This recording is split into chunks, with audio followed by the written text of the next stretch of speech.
Ey Allohim, ichimdagi siqilishni, yechilmayotgan tugunlarni, ko'rinmas yuklarni yolg'iz sen bilasan.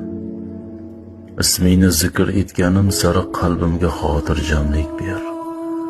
Meni o'z holimga tashlab qo'yma, nafsimga mahkum etma. Yo'limni chalg'itgan, qalbimni qoraytirgan har narsani hayotimdan uzoqlashtir.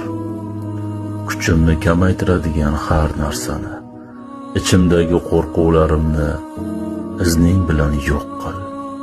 Yopiq eshiklarni och, oldimga chiqqan to'siqlarni xayrga aylantir.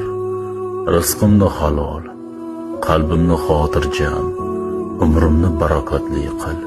Sevganlarimni asra, duolarimni qabul et. Meni to'g'ri insonlar bilan to'g'ri vaqtda uchrashtir. Qalbimga xotirjamlik, uyimga huzur, tanamga salomatlik ber. Oxirgi nafasimgacha sendan umidimni uzmaydigan iymon nasib et.